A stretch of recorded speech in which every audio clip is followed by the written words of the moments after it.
Hi, welcome, and thank you for joining us in this session where we think about advanced NGS solutions to monitor and gain insights for SARS-CoV-2. I am Cris Kinross, and I will be walking us through this discussion. I work in global market development at Thermo Fisher Scientific. It's worth mentioning at Thermo Fisher Scientific that our mission is really to help our customers make the world a healthier, cleaner, safer place. And when we think about something like a pandemic, there really is no truer mission than helping our customers make all of us safer and healthier. So with that, I'd like to say thank you on behalf of our company and to tell you that we take this very seriously and that we're here for you. We take pride in this mission. And of course, the pandemic that I'm referring to is the one we're all living through right now. This is the COVID-19 infection, which is caused by the SARS-CoV-2 virus. And this virus has come out very quickly, believed to have started in Wuhan, China, where people began to fall ill in December of 2019. By February 22nd of the following year, there were already 9 assembled genomes from patients in this region. But assembly of this genome using NGS technology is by no means limited to China. It's now happened in every region of the world and in nearly every country. If we take the example in South America, the first case was confirmed on February 26th in Sao Paulo in Brazil, and by February 28th, that genome had been published. And so this is truly collaborative science. We're all working together in this. No one's withholding information. And for that, we thank the scientific community. When we think about how NGS can be used for viral research, there's really 3 phases where this content becomes helpful. The first is in identification. So what is it that's making us sick? And if it has a name, has it mutated? What do we know about it? If we don't have a name for it, let's give it a name and let's quickly assemble a genome so that we can all study it and understand how to tackle this thing. That phase moves very quickly. It was essentially complete by early February of 2020. Now, at the time of this talk, which is September 2020, we're really in phases 2 and 3, which feed into each other in a virtuous cycle. The first is to use NGS to research potential vaccines and therapeutics. This is where we look to understand host response to potential candidates, but also to continue to monitor that virus through viral surveillance. And here we use NGS to understand very quickly in real time, is that virus mutating? What is the path of that transmission? And how do we best attempt to understand where particularly virulent strains will go next? And so the remainder of this talk is really going to focus on these 2 phases.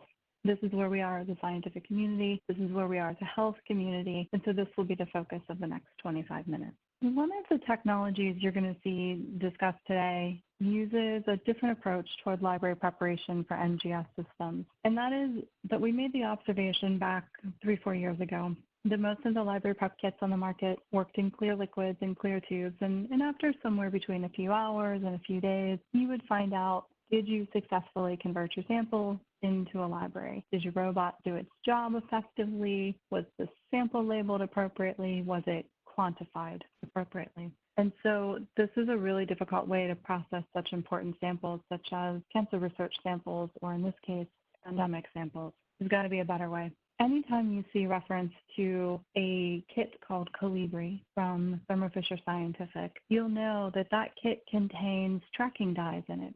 Each reagent in these kits contains a different dye, and so when they're mixed properly, they change color, and you can see that here. So how do you use this? Well, the Collibri kits are really helpful in a couple of different situations. One, they allow you to work much more quickly because you don't have to go back and remix everything just to make sure that that step was completed efficiently. They also allow you to check on your robot. If your robot uses a multi-channel pipetter, it tells you immediately prior to library quantification and sequencing if all of those samples completed the process as expected. But it also allows you to do simple things such as work with someone who's learning library preparation, or even yourself, if you've been doing this for years, you know that when you're standing on an ice bucket preparing libraries to throw onto the sequencer quickly, if somebody interrupts you to ask a question and you look up, you have to look back down and hope that you remember correctly where you were. You don't have to do that here. Here you literally just hold it up to the light, you can see the colors, immediately just keep going. These tracking dyes are meant to allow you to work with confidence and move more quickly. It's an internal QC mechanism. The other thing that we observed was that it's a lot of time being spent gathering all of the materials to prepare these libraries. Index adapters come from one vendor, PCR master mix comes from another, purification beads comes from a third. You probably need to get some additional spare seals for your plates. That could be a fourth vendor. And so getting all of these materials together is very time consuming and frankly a waste of time for labs who are processing these samples. We made it simple. We just put everything you need into one catalog number. They'll ship at the appropriate temperature automatically, and you'll be able to move on and focus on the science rather than the preparation to perform science. So today, we're going to focus on two categories within the portfolio in particular. There's four categories overall. So we currently support whole genome sequencing as well as multiple flavors of RNA sequencing. We also support library quantification, which we'll touch on briefly, and library amplification. But the bulk of our discussion today when it comes to sequencing the virus is really around the first two categories. And this is because of the nature of the virus itself. While we're all looking at these genomes for different details, different aspects, in particular, if you're working on a vaccine candidate or you're working on a therapeutic candidate, you're probably looking at the spike protein of the coronavirus. And that's because while there are multiple genes within coronavirus, this one will determine whether or not it enters our bodies. The research is quite profound at this point and quite extensive on the importance of this spike protein. And so yes, we can assure you that this spike protein is included in the data that you will receive using these kits. When we think about these phases, we're really asking two questions. One, are new viral strains emerging? And of course, the corollary to that question would be at what rate and where? And second, what genes mutated to produce this new strain? So while we wait and see how virulent it is, while we wait to see how infectious it is, what are the mutations that define that new strain so that we can begin to monitor it and share it in real time with other people in the community? And the images that you see here are courtesy of nextstrain.org, which offers a fantastic analysis platform to share the results, samples that were sequenced with consent to inform the community. And here you can see an image again from nextstrain.org where they offer a visualization service. How this works is that scientists around the world are uploading genomes into a database, and so they're tagged by location and by strain, and then you can actually monitor in real time as well as see a progression over a short term of history, say since February or even since July if you want something more recent, to figure out where these are transmitting. Now, when the world was in global lockdown, this may not have been the biggest concern, but now that the world is reopening and we understand that this virus is here to stay, this is becoming a particular area of importance. If you have a strain that you've identified as a hotspot in your city, you want to be able to quickly compare, have other cities seen it, for how long, how wide did the outbreak get? And to do that, you need accurate NGS data. And so what we're going to focus on today is how to generate that data very quickly and inexpensively so that we can all be informed in real time. And this brings us to viral surveillance. And so this is trying to understand who might be susceptible to new strains and where might they be traveling. There are many, many groups around the world focused on these questions. This is just one example. This is in no way comprehensive of all of the teams working. But if we look at just one example, the COVID-19 Host Genetics Initiative, you can see pretty quickly that these are global consortia and that people who previously had been focused on a different aspect of biology, perhaps HLA, for example, for transplantation, are now contributing their expertise and have been for several months. This makes us all much stronger. By using NGS and sharing the NGS results with each other, but contributing our own understanding of human biology that we can offer, this helps us to move much more quickly. So let's start with whole genome sequencing. There is a protocol that we offer. It's been optimized to sequence SARS-CoV-2. It is designed to achieve three goals.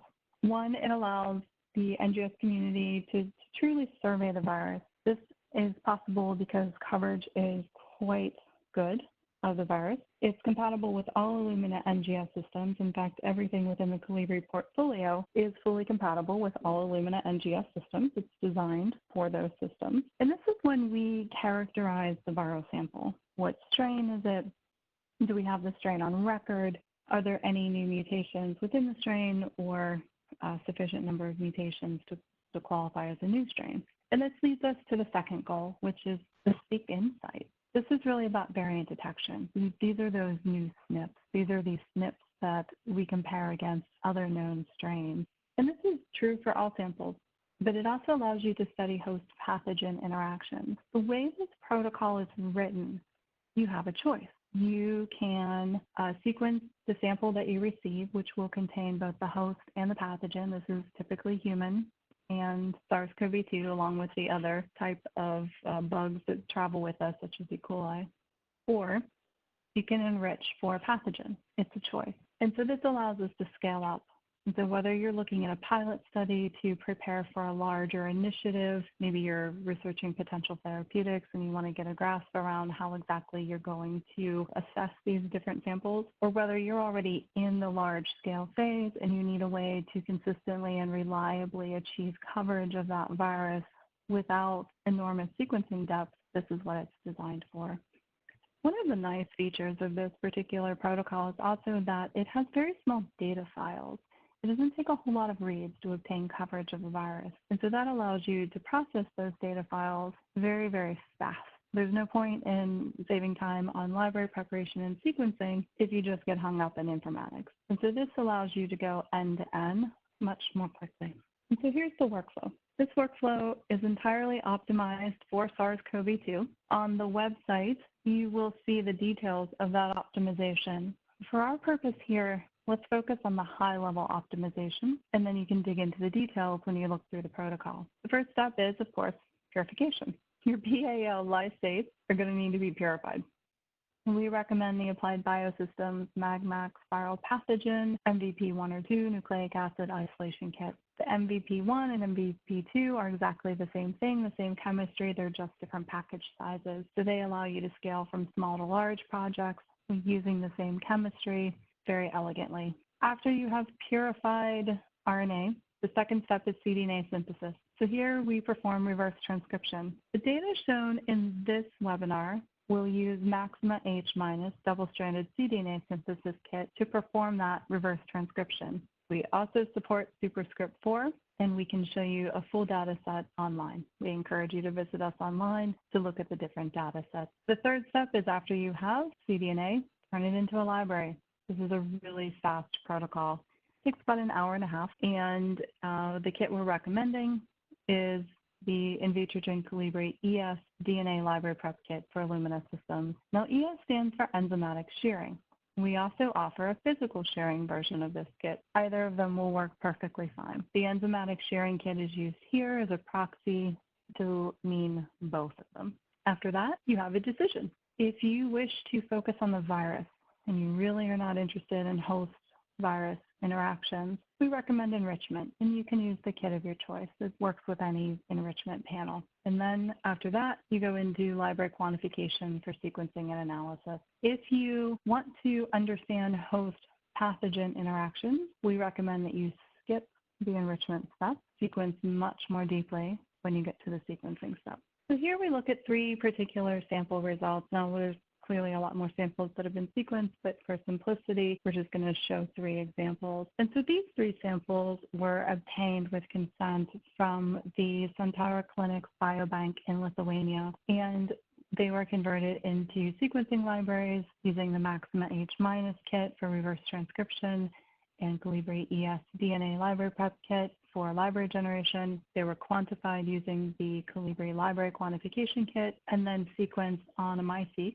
These were 2x150 base pair runs on a V2 nano flow cell. And so each of these samples represents a different donor from the biobank. The first thing you'll notice is that the coverage is sufficient without many reads. So in sample 1, we see mean coverage of over 400-fold, sample 2, again, over 400-fold, and sample 3, 1,800-fold coverage, which I would suggest is probably a bit more than anybody needs. But here's what's different between the samples.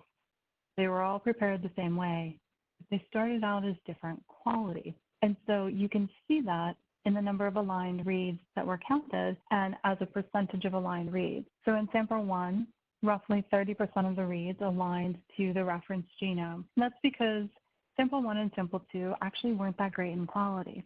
But we believe you should sequence what you have and not wait for the ideal sample.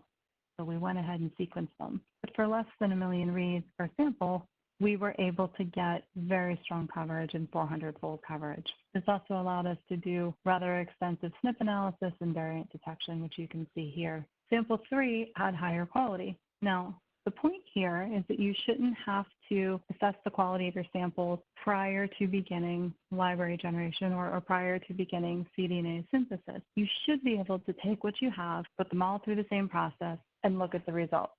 And that's what we see. So in sample 3, this is much closer to the idealized form of sample quality. And so you see a much higher number of aligned reads and a much higher percentage of reads. But at the end of the day, whether you get 400-fold coverage or you get 1,800-fold coverage, all from the same sequencing run, you have sufficient coverage to accurately detect variants. Now you'll notice a slight bias toward 3' coverage. That's actually a result of the RT. The Maxima H- double-stranded cDNA kit does have a slight preference for 3' ends during reverse transcription. When you move to superscript 4, you actually see much more even coverage, and you'll see that on the website. So what is this kit and how does this work? Well, if we focus in on the library generation portion of the workflow, if we think about library generation, we can look at the physical sharing kit as an example in more detail.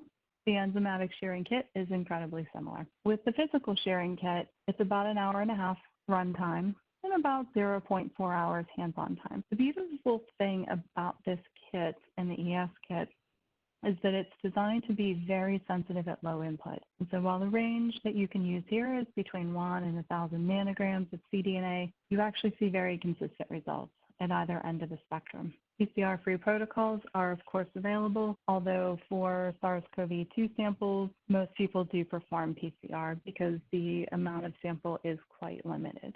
So when I talk about performance at either end of the spectrum from 1 nanogram to 1,000 nanograms, this is what I'm talking about. And so this is a comparison using human data of SNP and indel recall or precision from 1 nanogram at 12 PCR cycles up to 1,000 nanograms PCR-free. And you can see the results are very similar. You do see a slight drop in recall for indels with 12 PCR cycles. These particular samples are actually Coriell NA12878, so they're controls. That way we can compare against other options on the market. One of the nice things about these Collibri DNA library prep kits is that they're designed using solid molecular biology principles. What we've done is we've taken traditional ligation-based approach protocols, and we've simplified them. We've removed steps that weren't needed. We were able to swap in some of our custom enzymes for other older enzymes that have been around for a while. And so what you get is that with a really rapid protocol, again, about an hour and a half, you actually get a completely assembled genome, including the ends. You don't get these deep gaps that you can see with other technologies. This is different than what you would see, for example, with the transcriptomics-based method, where how the transcriptome method works is that there's near random insertion points throughout the genome. These insertion points tag the P5 and P7 adapters, but because of this near random insertion process, it's impossible to get a completely assembled genome using a transcriptomic method. This has been shown in a couple of different areas. So if we look at a correspondingly difficult sample type, and in fact, it might actually be even more difficult to sequence than the pandemic samples. If we think about cell-free DNA, a group at Maastricht University in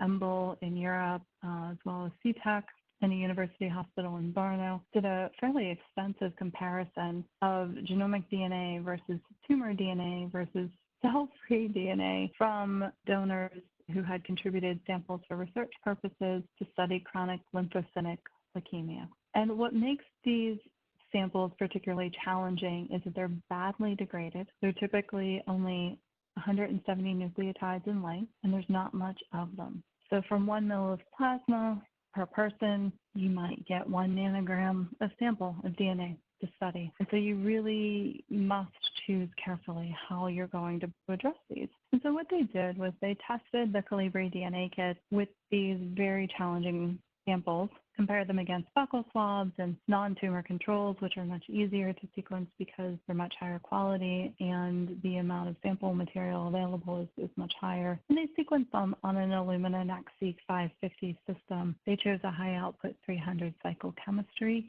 in order to multiplex samples at the highest possible rate. And what's interesting is that they were able to detect copy number variation, abbreviated here as CNV, in these samples. So if we look at the top, normal DNA from buccal swab, you get your coverage.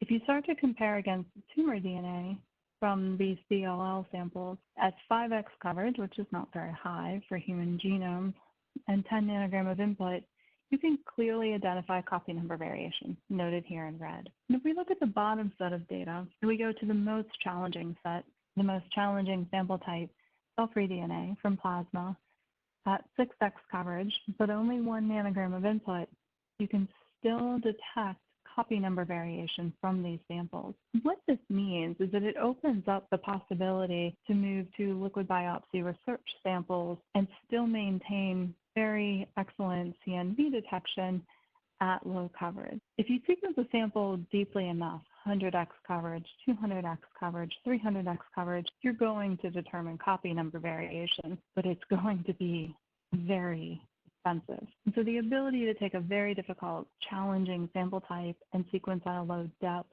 with a low input is impressive. This is a good step forward. Okay, so we're talking an awful lot about DNA sequencing to study an RNA virus, which is SARS-CoV-2. Why aren't we talking about RNA sequencing? Well, we support RNA sequencing for this portfolio as well. So let's talk about RNA sequencing. Here you have 3 options. And you can see a comparison of the options here within the Collibri portfolio. So we support all of these options for research of SARS-CoV-2.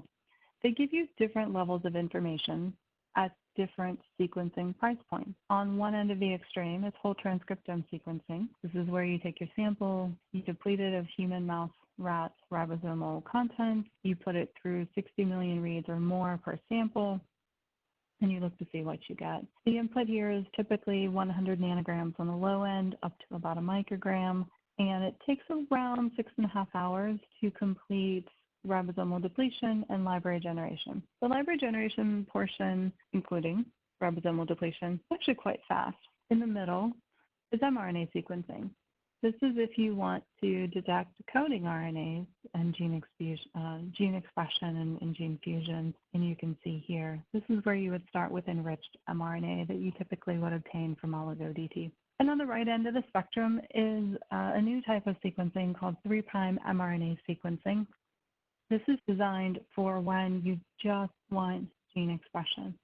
If you want to look at gene expression analysis in a host pathogen study, for example, but you're not so interested in gene fusions, you're not so interested in non-coding RNAs, this is a new option in the market that people are picking up very quickly because it's inexpensive, it's fast, and it's very easy to analyze. This type of sequencing only needs about 2 to 5 million reads per sample. Libraries are generated in roughly 4.5 hours, and so it's quite comparable to mRNA sequencing. And the input range here is actually quite sensitive. It goes down to 100 picograms of total RNA up to 500 nanograms, again, of total RNA.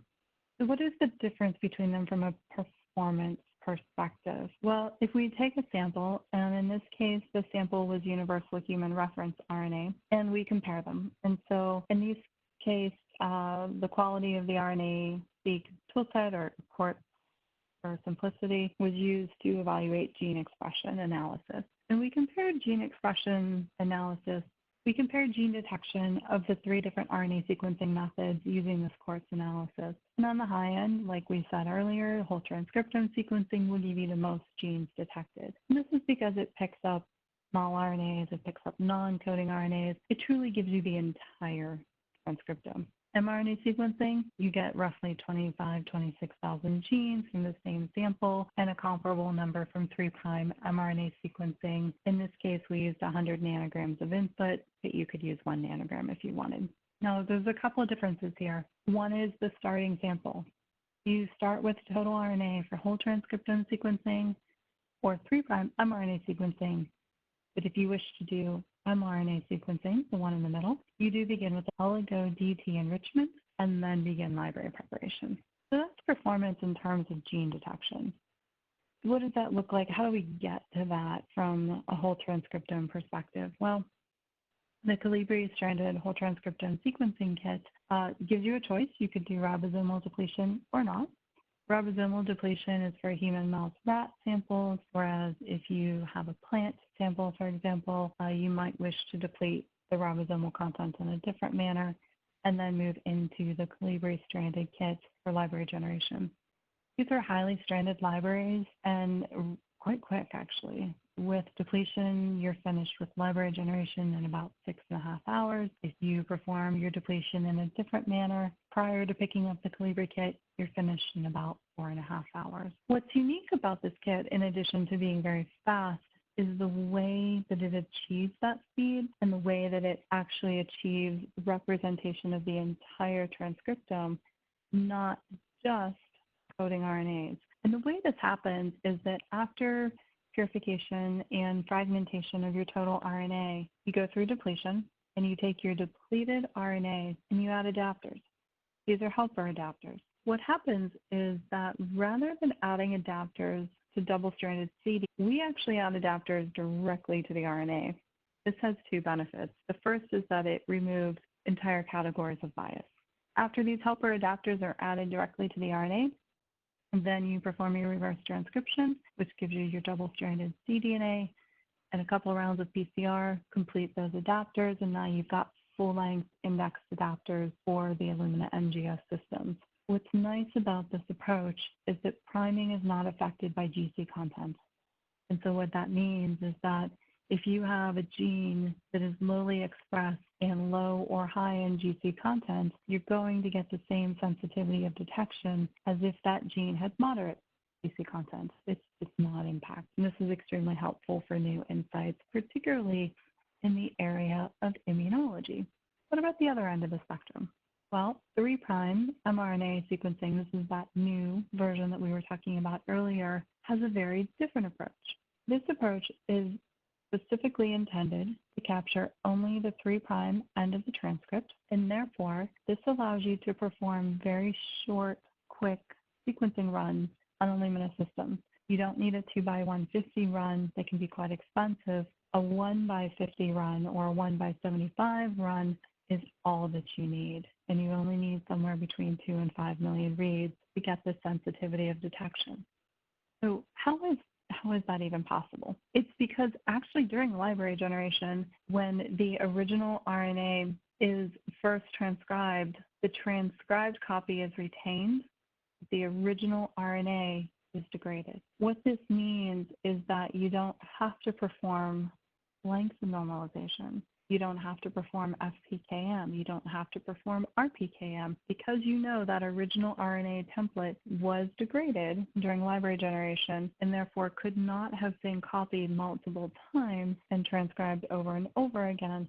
You have this beautiful internal control so that you know that the data in your library matches the transcripts in your sample. And so what does that look like? Well, if we look at gene detection, which is what this kit is designed for, determining gene expression and gene detection. How does this work? So the difference between 5 million reads and 2 million reads, the gene detection is actually quite similar between these two. Most people are running 2 million reads per sample because there isn't a whole lot of added benefit to running 5 million reads per sample. The biggest factor that determines how many genes are detected and that sensitivity of gene detection is actually the input amount. This is actually really helpful because that means that if you have very limited amounts of sample, let's say you only have 500 picograms of total RNA, that's it, can't get any more, you're going to detect 2/3 of the total gene set as if you had 500 nanograms of total RNA. So if you want to either sequence samples that are very, very limited and still get very sensitive gene detection, this is a good method. Or on the other end, if you have plenty of sample, you have 500 nanograms of total RNA, there's no limit there, but you want to keep your sequencing costs down by staying around 2 million reads, it's a perfectly viable option. So you have a couple levers to pull here to determine how many genes you detect versus how much it costs you to detect those. Great for host pathogen studies. So we've looked at it from a performance perspective, specifically the number of genes detected. We keep talking about sequencing. What does that mean? What you're seeing here are U.S. list prices from 2020 from Illumina for sequencing chemistry. And so all of the numbers and number of reads shown here are specifically just for the sequencing chemistry. And that price is locked. We know what that price is. Because you don't need many reads per sample, you can actually use a mini-seq if you like. In comparison, if you were going to run samples on a NovaSeq, for example, and you batch them together on an S1 flow cell, you would bring your sequencing cost down to $5. If you're performing whole transcriptome sequencing, where you need a minimum of 60 million reads, you automatically know that you're up in the next seq category or higher. Your cost is just going to be so much more expensive. So this offers great flexibility at a very low price in sequencing chemistry. But does it work? We worked with Dr. Nicholas Mayness at Tulane University, who studies Zika. What he did was he first compared what type of gene detection would you get from 3' mRNA sequencing compared to what he was using previously, which was the nanostring assay. Now, nanostring was giving him insight into roughly 780 genes, which is great. That's actually a large data set for a fairly low cost. For lower price, lower sequencing chemistry, lower all-in price, he wanted to know how does that compare to what he would get for 3' mRNA sequencing. And so the comparison of a pregnant female versus a male was never intended to be a scientific comparison, but just how much data am I going to get? And you can see he actually was able to get significantly more data, more gene detection, more gene expression detection using 3' mRNA sequencing compared to nanostring. So then he went and he looked a little bit deeper. He wanted to see what was in that data. And what he was able to find from a very low number of reads was depressed leukocyte mobilization. He could look at enhanced metabolic reprogramming and deficient gene sets and run comparisons. He was really impressed that for such a low price point and such an easy protocol, he was able to get really profound insights. Now, Zika is an RNA virus, just like SARS-CoV-2, and so we anticipate that the level of detail and the level of insight for the same low level of cost and effort would be quite similar. We do have a relationship with Genialis. It's an external company. It's not owned by Thermo Fisher Scientific, but they have built the Collibri stranded RNA sequencing kits into their data analysis platform. And so we recommend them if you would like somebody who has already figured out the informatics and can scale your operations very quickly. They're a great solution. They're certainly not the only one. We mentioned nextstrain.org as being a wonderful place to visualize data. OnRamp has software to support analysis of coronavirus samples. Analysis at this point really is not the gating factor. It's the ability to process these samples quickly and inexpensively to get them into the analysis phase. And that's where the Collibri NGS kits can help. Now, after you generate your library, there's still a step before sequencing, and that is library quantification. We do have a qPCR-based quantification kit within the portfolio, and so it contains those visual tracking dyes. It also contains master mixes and pre-mixed standards.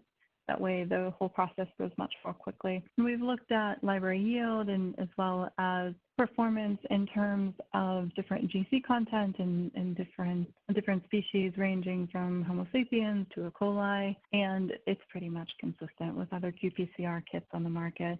It's a very easy switch to go from one to the other. And so with that, we have very rapidly talked about whole genome sequencing solutions to RNA sequencing solutions, which are whole transcriptome sequencing for host pathogen studies, or 3' mRNA sequencing for gene expression studies, again, host pathogen, or just host or just pathogen, either way. We also talked about how to quantify those libraries to make sure that your sequencing run is successful. Sample kits are available for everything that we've talked about. We have a generous sampling program. The only thing we ask is for you to let us know where we should send it. And so if you would go to thermofisher.com/Collibri-samples, all you have to do is give us your address and we'll send you a kit. You'll also receive an email from one of our technical specialists to offer support. With that, I'd actually like to thank you on behalf of myself and our team and our company. Thank you for the work that you do. We really appreciate you, and it's been hard, we know, but we're here for you. So please reach out and let us know how we can help. Take care.